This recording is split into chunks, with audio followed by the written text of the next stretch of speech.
പാണ്ഡൻ നായയുടെ പല്ലിനെക്കുറിച്ച് പഴഞ്ചൊല്ല് ഏറെ കേട്ടവരാണ് നാം. ഇതാ ഇവിടെ ഒരു നായയുണ്ട്. പാണ്ടൊന്നുമല്ല കേട്ടോ, ആളുടെ പേര് പാണ്ഡു. പാണ്ഡുവിന്റെ വിശേഷങ്ങളൊന്ന് കേട്ടു വന്നാലോ?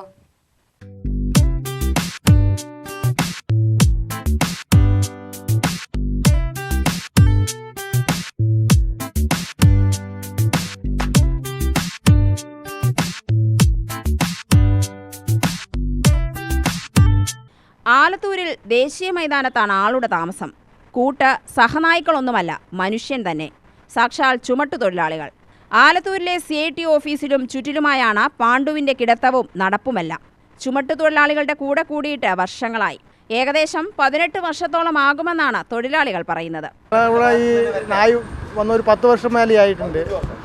10-15 വർഷം മേലെ ആവും. അത് നമ്മുടെ കൂടെ നമ്മുടെ ഈ സഹാക്കളുടെ കൂടെ തന്നെ എപ്പോഴും എങ്ങോട്ട് വേണമെങ്കിലും നമ്മുടെ കൂടെ അങ്ങോട്ട് രാത്രിയായാലും പകലായാലും നമ്മുടെ കൂടെ തന്നെ മുന്നിൽ നടന്നുകൊണ്ടിരിക്കുന്നുണ്ട്. പക്ഷേ എവിടെ നിന്ന് വന്നു എന്നുള്ളത് ശരിക്കും വ്യക്തമായിട്ട് അറിയില്ല. ഒരു 15 കൊല്ലക്കാലത്തോളം നമ്മളിവിടെ വന്ന് പെട്ടിട്ട് ആയി.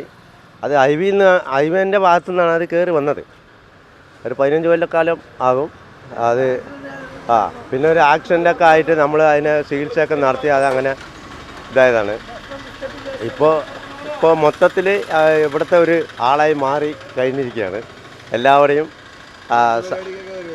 എല്ലാ പരിപാടികൾക്കും ഉണ്ടാകും, എല്ലാ എവിടെ ഉണ്ടാകും. ഇപ്പോൾ ടൗൺ കേന്ദ്രീകരിച്ച് എല്ലാവർക്കും അതൊരു ഇതുള്ള ആളാണ്. മറ്റു വിവരങ്ങളൊന്നും പാണ്ഡുവിനെക്കുറിച്ച് ആർക്കും പിടിയില്ല. വഴിയിൽ ആരുടെയോ വാഹനമിടിച്ച് പരിക്കേറ്റ് കിടന്ന നായയെ തൊഴിലാളികൾ ചികിത്സിച്ച് ഭക്ഷണമൊക്കെ നൽകി പരിഹരിച്ചതാണ് ഹേതു. പിന്നെ മൂപ്പർ മറ്റെങ്ങോട്ട് പോയില്ല. തൻ്റെ കുടിയും കിടപ്പും കൂട്ടുകാരുമെല്ലാം ചുമട്ടുതൊഴിലാളികൾ മതിയെന്ന പാണ്ഡു അങ്ങ് തീരുമാനിച്ചു. അതെ, ഇന്ന് പാണ്ഡു തൊഴിലാളികളോട് ഒത്തുചെല്ലാത്ത സ്ഥലമൊന്നുമില്ല. ചുമട് കയറ്റിയിറക്കൊന്നും നടത്തുന്നില്ല എന്നേ ഉള്ളൂ. എല്ലായിടത്തും കൂട്ടായി ഇവനുണ്ടാകും കൂടെ. തൊഴിലാളികൾ ബൈക്കിൽ സഞ്ചരിക്കുമ്പോൾ പാണ്ഡു പിന്നാലെ ഓടിയെത്തും. ഭക്ഷണം നേരത്തെ കുറച്ചു കാലം ചോറായിരുന്നു. ബിസ്ക്കറ്റ് ശീലിച്ചതോടെ അത് മാത്രമാണിപ്പോൾ. അത് ബിസ്ക്കറ്റ് മാത്രം കഴിക്കാറുള്ളൂ. നമ്മളിവിടുന്ന് ബിസ്ക്കറ്റ് വാങ്ങി കൊടുക്കും. പിന്നെ വഴി പോണവരൊക്കെ ബിസ്ക്കറ്റ് കൊടുക്കും അതിന്. അപ്പോൾ ഈ സാധനം ഹൈവേയിൽ നിന്ന് കിട്ടിയാണ്. അപ്പോൾ ഞങ്ങൾ നെല്ലേറ്റം മുമ്പോ വണ്ടി ഇടിച്ചതാണ് സൈഡിൽ. അപ്പോൾ അതിനെ കൊണ്ടുവന്ന് ഡോക്ടറെ കാണിച്ചു. അങ്ങനെയൊക്കെയാണ് അതിൻ്റെ കാര്യങ്ങൾ. പിന്നെ ഇതുവരെ ആരും ശല്യം ചെയ്തിട്ടില്ല ഇത്ര കാലം വരെ. പേരിട്ടതും ഇവരൊക്കെ തന്നെ. ഏതായാലും കോവിഡ് കാലത്ത് പോലും ഇവിടെ തന്നെ തണലത്ത് കൂടിയിരുന്നു പാണ്ഡു. ഇവനിനി ഭാവി ജീവിതം ഇവിടെ തന്നെ ആകുമെന്നാണ് കരുതുന്നത്. ആരെയും ഉപദ്രവിക്കാത്തതിനാൽ സമീപത്തുള്ളവർക്കും പാണ്ഡു പ്രിയപ്പെട്ടവൻ തന്നെ.